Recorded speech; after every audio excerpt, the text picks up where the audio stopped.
আসসালামু আলাইকুম রহমতুল্লাহ বারাকাতু। আশা করছি সবাই আমরা ভালো আছি। যে সেশনটা করতে যাচ্ছিলাম রেজাল্ট রাইটিং, এই বিষয়টা একটু শিখবো। তো আমি আমার স্ক্রিনটা একটু শেয়ার দিচ্ছি।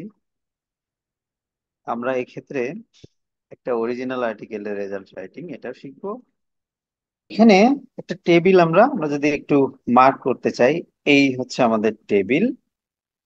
এই টেবিলটা আমরা ল্যাবরেটরি যে ওয়ার্কটা করি, একটা এনিমেল স্টাডি করা হয়েছিল। সেই এনিমেল স্টাডি করে যে আমরা যে ডেটাগুলো পেয়েছিলাম সেগুলো অ্যানালাইসিস করে ফাইনালি এরকম ভাবে একটা টেবিল তৈরি করেছিলাম। তো এই স্টাডিতে দেখা যাচ্ছে আমরা টেবিলের একটা টাইটেল দিয়েছি যে টেবিল 1, এটা হচ্ছে টেবিল নাম্বার।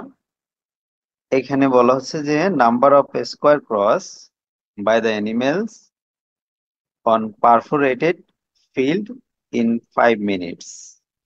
অর্থাৎ পারফোরেটেড ফিল্ড, এখানে একটা টেকনিক ব্যবহার করা হয়েছিল এই স্টাডিটা করার জন্য। এবং আমরা যে প্যারামিটারটা চেক করেছিলাম সেটা হলো number of square cross. Square cross বলতে এটা একটা ফিল্ডের মতো, এটা আমরা ওপেন ফিল্ডও বলে বলে থাকি। অনেকে হয়তো বা এই ওপেন ফিল্ড যে অ্যাপারেটাস সেটার সাথে পরিচিত। নিউরোফার্মাকোলজিক্যাল স্টাডি করার জন্য এটা একটা বেশ পপুলার একটা ফিল্ড। এটা অনেকটা ওই দাবার কোর্টের মতো, তবে চারপাশ থেকে অ্যানিমেল যেন স্কেপ না হতে পারে, বেরিয়ে যেতে না পারে, একটা মানে চারদিক থেকে ওয়াল থাকে। তো এটা কাঠ দিয়েও তৈরি করা যায় অথবা পিভিসি শীট দিয়েও তৈরি করা যায়।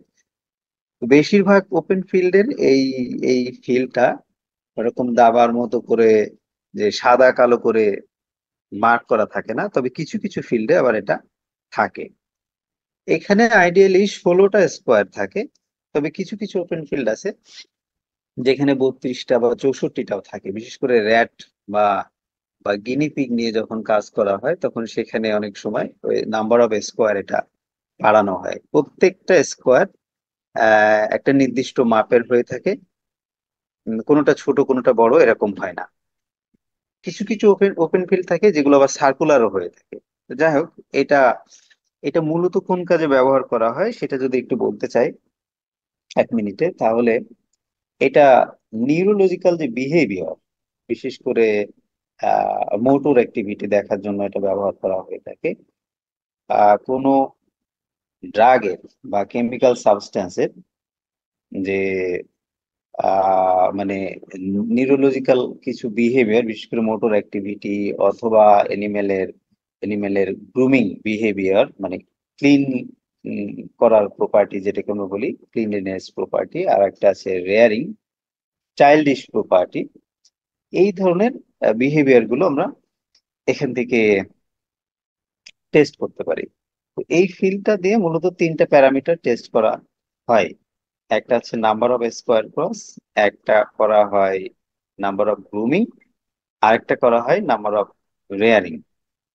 তো এখানে এনএসসি দিয়ে নাম্বার অফ স্কোয়ার ক্রসিং বোঝানো হয়েছে। এই ফিল্ডটাকে মডিফাই করে আমরা একটা ফিল্ড তৈরি করেছি যেটার নাম দিয়েছি পারফোরেটেড ফিল্ড। অর্থাৎ এ নর্মাল যে ওপেন ফিল্ড থাকে সেইটার নিচের যে পার্টটা সেটা আমরা স্টেইনলেস স্টিলের একটা পাত দিয়ে তৈরি করেছি, এবং ওখানে আমরা আহ ছিদ্র ছিদ্র করে দিয়েছি, মানে পারফোরেটেড করে দিয়েছি। এনিমেল ওর উপর দিয়ে হাঁটলে যেন তার পায়ে ব্যথা লাগে, সেরকম একটা এনভায়রনমেন্ট এখানে ক্রিয়েট করা হয়েছে। তো এইটা আমাদের মেইন এইমটা ছিল। একই সাথে অ্যানালজেসিক প্রপার্টি চেক করা, অ্যান্টি ইনফ্লামেটরি প্রপার্টি চেক করা, মানে পেইন সেন্সেশন এটা চেক করা যেতে পারে। এনিমেলের স্টিমুলেটরি প্রপার্টি চেক করা যেতে পারে, এখান থেকে সিডেটিভ প্রপার্টি চেক করা যেতে পারে, বা কামিং বিহেভিয়ার যেটাকে আমরা এনজিওলাইটিক বিহেভিয়ার বলি সেটাও চেক করা যেতে পারে। তো এরকমটা চেক করা হয়েছে।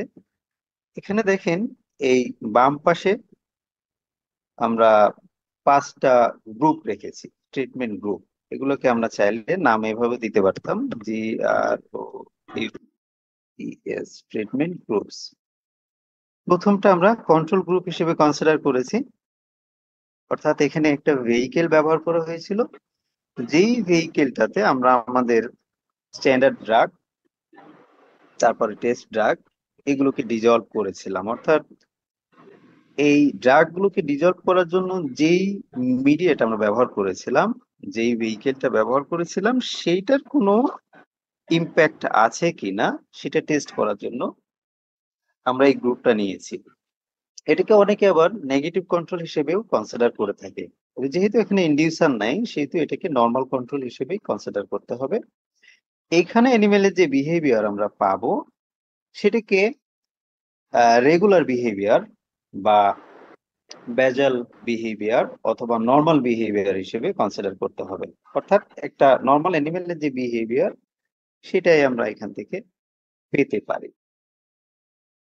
পাশাপাশি ভেহিকেলের কোনো এডিশনাল বিহেভিয়ার আছে কিনা, এডিশনাল কোনো মডিফাইং ক্যাপাবিলিটি আছে কিনা বিহেভিয়ার, সেটাও এখান থেকে টেস্ট করা যেতে পারে। তো এক্ষেত্রে আমরা এটাকে নর্মাল ধরে নিলাম।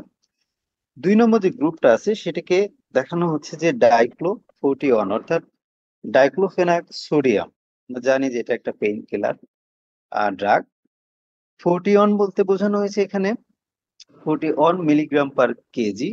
এই ডোজটা আমরা অ্যাপ্লাই করেছিলাম ওরালি, এই জন্য এটাকে আমরা এভাবে মার্ক করে রেখেছি। 3 নম্বর যে গ্রুপটা, সেটা হচ্ছে সিটিএল, অর্থাৎ এটা ছিল আমাদের টেস্ট সাবস্টান্স। এটার নাম হচ্ছে সাইট্রোনেলাল, আরো প্রেফারেবলি যে আইসোমারিক ফর্ম অফ সাইট্রোনেলাল। এটা একটা এসেনশিয়াল অয়েল। এটা আমাদের টেস্ট সাবস্টান্স ছিল। 125 বলতে বোঝানো হয়েছে এখানে এর লোয়েস্ট ডোজ আমরা ব্যবহার করেছিলাম 125 মিলিগ্রাম পার কেজি।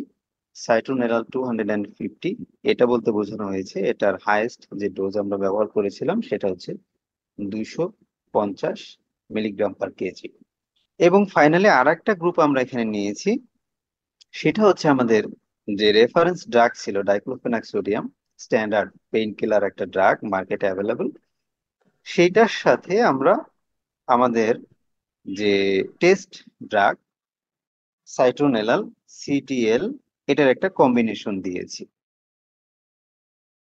আমরা দেখতে চেয়েছি যে এই সাইট্রোনেলাল 250 যে ডোজটা আছে, সেটা স্ট্যান্ডার্ড ড্রাগের সাথে দিলে এই ড্রাগের অ্যাক্টিভিটিকে এটা বাড়ায় নাকি কমায়, এটাকে অ্যাগোনাইজ করে নাকি অ্যান্টাগোনাইজ করে, এটার সাথে কোন ধরনের এটার কম্বিনেটোরিয়াল একটা ইফেক্ট আছে, সেটা আমরা দেখতে চেয়েছিলাম।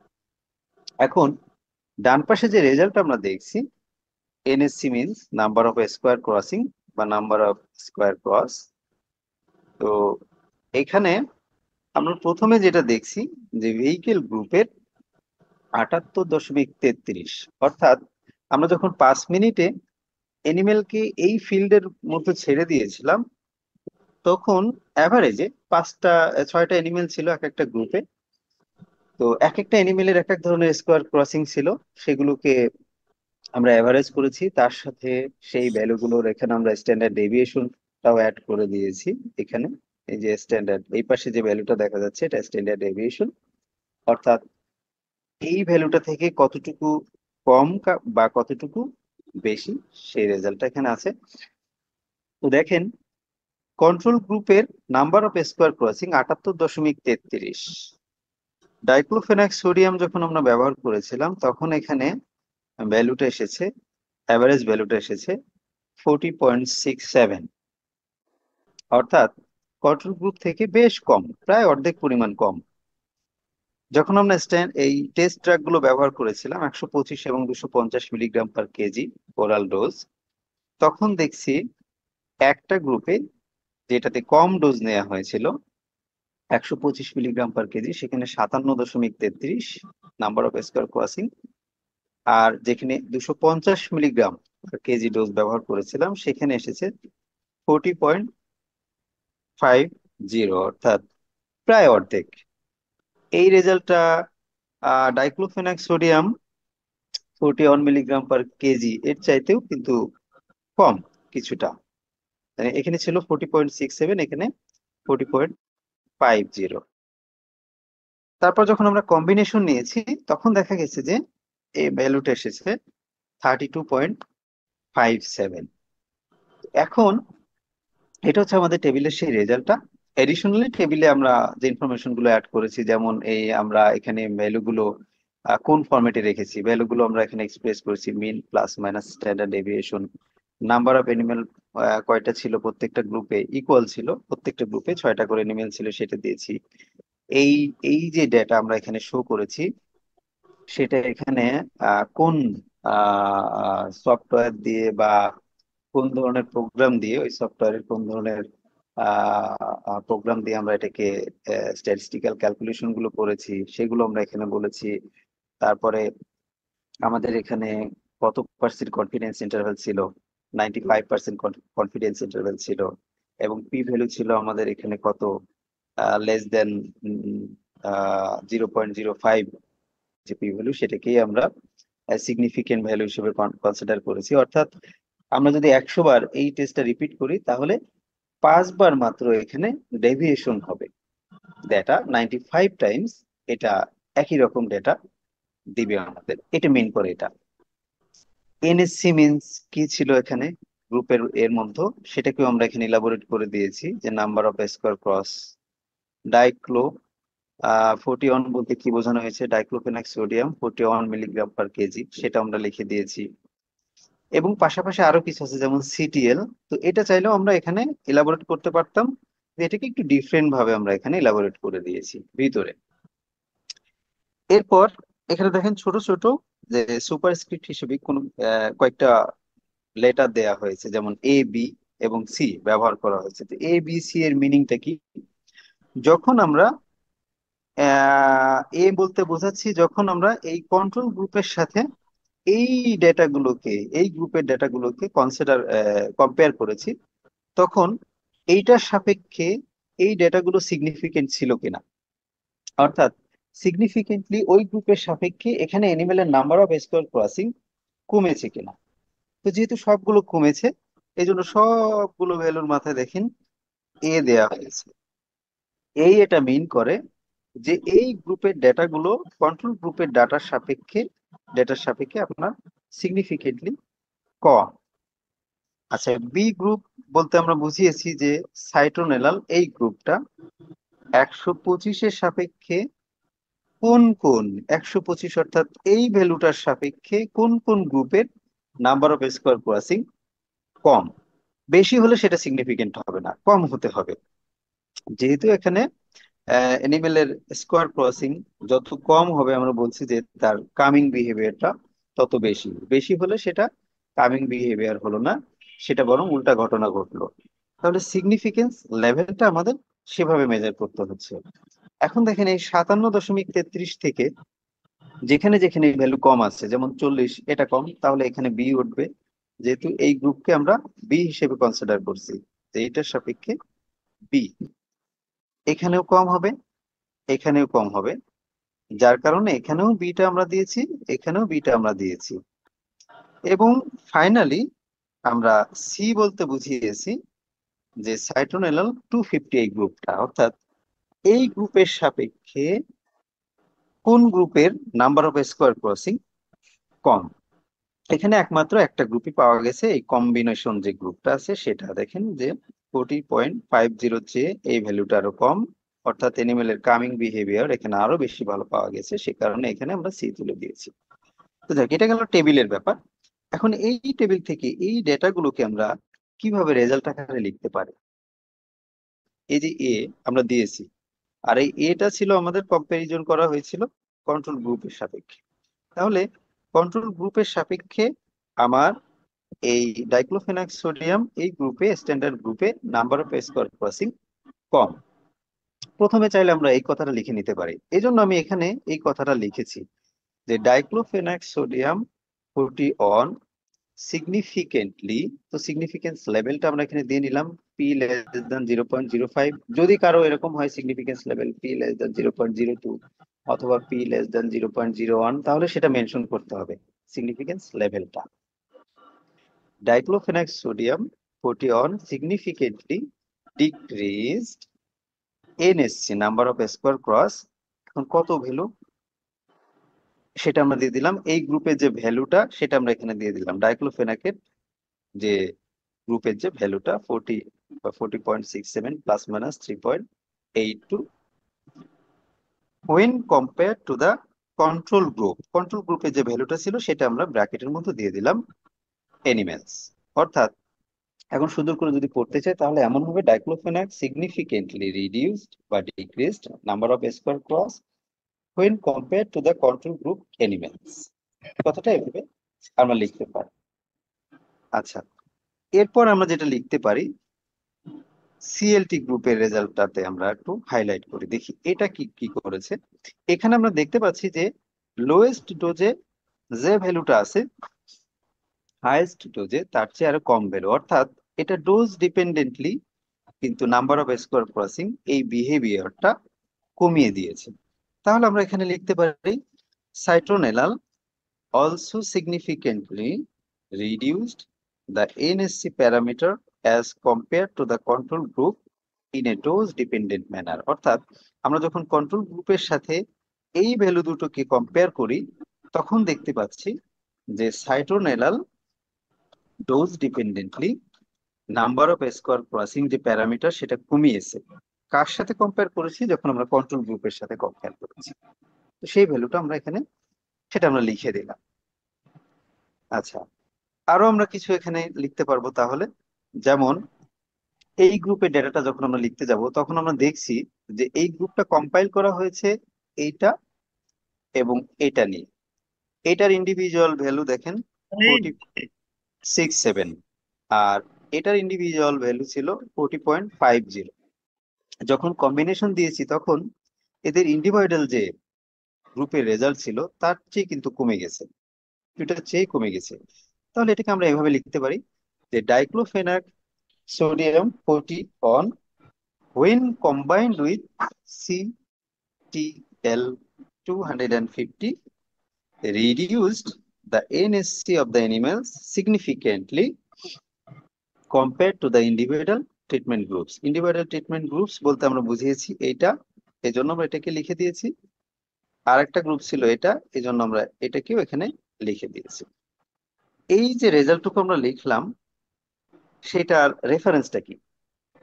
সেটার রেফারেন্সটা কিন্তু এই টেবিল নাম্বার। এখানে টেবিল নাম্বার যদি 2 হতো তাহলে আমাকে অবশ্যই এখানে টেবিল নাম্বার 2 দিতে হতো, যদি 3 হতো তাহলে 3 দিতে হতো, যদি 4 হতো তাহলে 4 দিতে হতো। এখান থেকে আমরা এভাবে লিখলাম। এখন কিন্তু আমরা চাইলে এখানে আরো একটা লাইন যোগ করতে পারি, যেমন এই কম্বিনেশন গ্রুপটা লেখার আগে যেহেতু আমরা দেখতে পাচ্ছি যে সিটিএল 250 মিলিগ্রাম পার কেজি যে রেজাল্ট সেটা ডাইক্লোফেনাক এই গ্রুপের চেয়েও কম, তাহলে আমরা এখানে চাইলে আরেকটু ভিন্নভাবে লিখে দিতে পারি, যেমন CTL 25 reduced the NSC RAMETA parameters, reduced the NSC parameters in animals by treated animals দিতে পারি NIMALS animals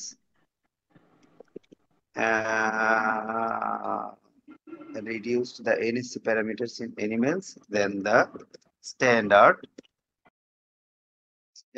drug DICL or diclofenac 40 আর একটু এরকম করে যোগ করে দিতে পারি যে এই গ্রুপের রেজাল্টটা বরং স্ট্যান্ডার্ড ডাইক্লোফেনাক সোডিয়াম গ্রুপের চেয়েও আরো ভালো ছিল, সেটাকে একটু মিন করলাম যে সি এতই reduced the NSC parameters in animals than the standard drug diclofenac sodium. এটা একটা ফরম্যাটে লেখা গেল। কেউ চাইলে এভাবেও লেখাটা শুরু করতে পারে, যেমন আমি যদি একটু লিখে দেখাই আরো একটু ডিফারেন্ট ভাবে, যে প্রথমে টেবিল 2 নিয়েছিলাম, যে টেবিল 2 বা অ্যাকর্ডিং টু টেবিল 2 এভাবে লিখতে পারি ACCORD অ্যাকর্ডিং টু টেবিল 2। আমরা এখানে টেবিল 2 এভাবে দিতে পারি, টেবিল 2 এই টেবিল অনুযায়ী the standard drug DICLO diclofenac sodium 40 on should বা reduced এনএসসি এনএসসি আরে প্যারামিটারস এভাবে দিলাম NSC parameter in animals significantly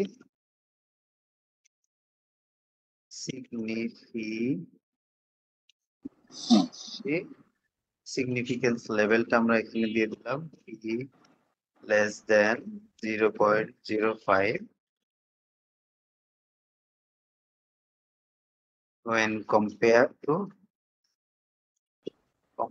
to the standard মানে একটু ভুল হয়েছে CO standard control group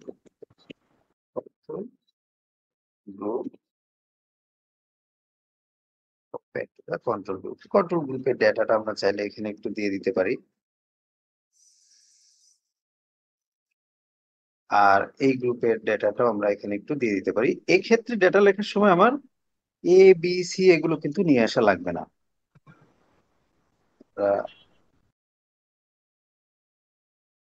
এটা কি enable আছে enable কি হলো এভাবে দিয়ে দিলাম according to table 2 the standard drug এত reduced NSC parameter in animal significantly when compared to the control group এভাবে লিখলাম আচ্ছা the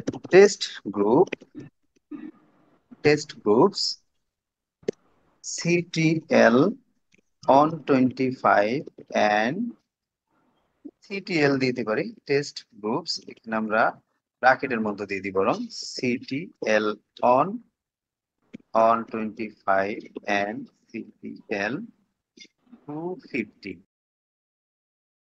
also significantly আমরা এখানে p less than 0.05 এটা দিয়ে দিলাম আমাদের বানানটা ভুল হয়েছে এইটা থেকে চলে আসছে significantly and dose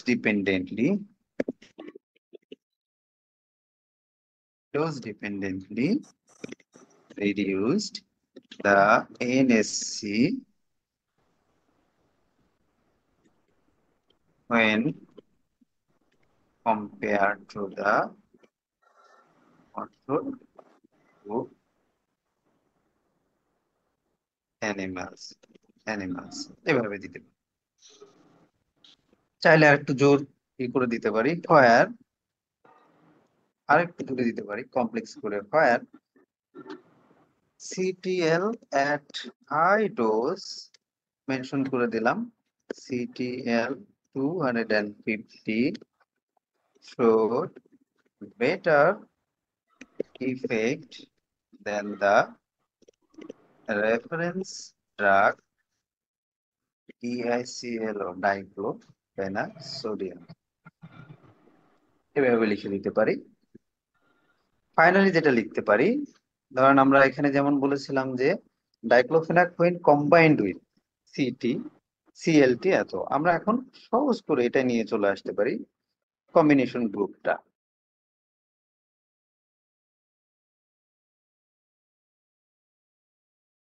গ্রুপ এত বা কম্বিনেশন গ্রুপ এমন করে দিতে পারি দ্য কম্বিনেশন গ্রুপ মেনশন করে দিলাম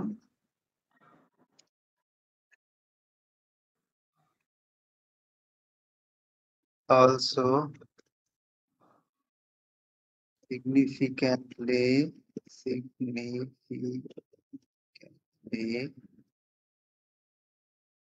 less than 0.05 reduced না দিয়ে এখানে decreased করতে পারি decreased and the NSC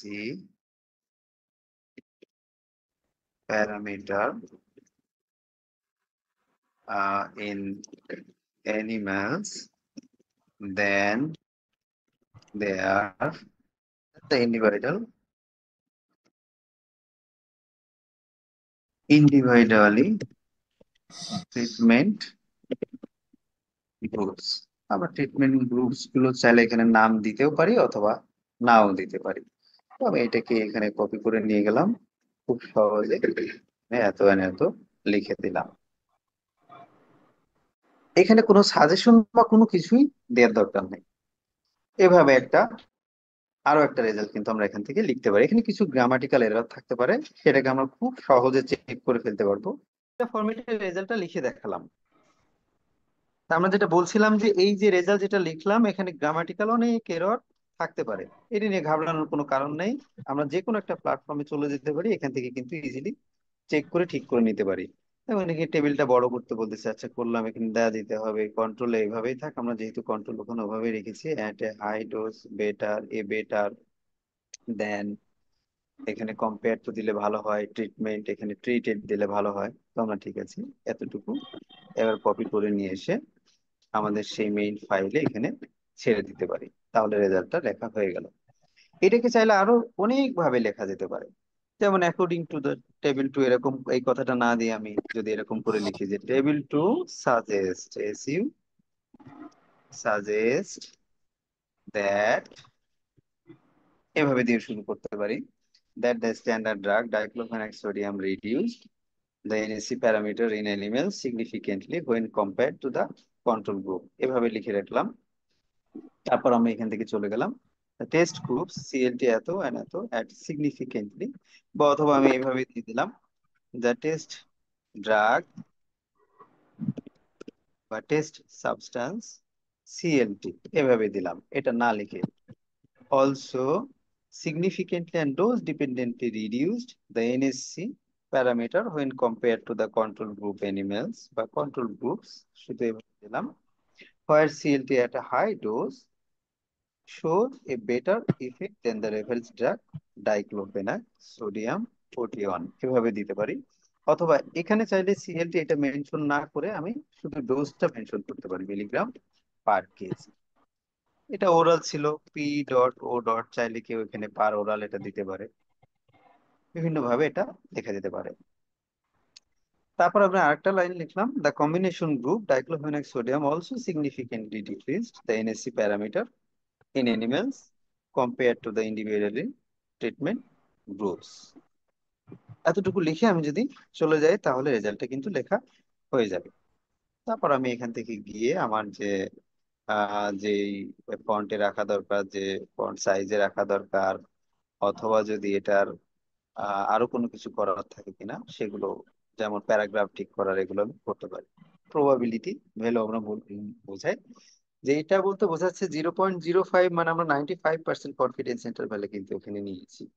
তো আমরা একটা কথা বলেছিলাম যে প্রবাবিলিটি বলতে বোঝাচ্ছে, এখানে 0.05 বলতে বোঝাচ্ছে যে এইটা, এটা কিন্তু আমরা যদি এই টেস্টটা 100 বার রিপিট করি, 100 বার রিপিট করলে 95 টাইমস এটার হচ্ছে আপনার যে সেম রেজাল্ট ক্রিয়েট করবে, অনলি 5 টাইমস এটা ডেভিয়েশনটা হবে। তো পি ভ্যালু এটা বলতে বোঝাচ্ছে 0.05%, যে 95 টাইমস আমার অ্যাকুরেট রেজাল্ট আসবে, এই রেজাল্ট আসবে। যেমন ধরুন এই রেজাল্ট আসবে 95 টাইমস, এরকমই আসবে, 5 টাইমস অনলি এটা ডেভিয়েশন হবে। যদি পি ভ্যালু এখানে 0.01 থাকতো, তাহলে সেক্ষেত্রে 99 টাইমস কিন্তু এটা মানে অ্যাকুরেট হওয়ার চান্স, এবং একবার শুধুমাত্র ডেভিয়েশন হওয়ার চান্স থাকতো।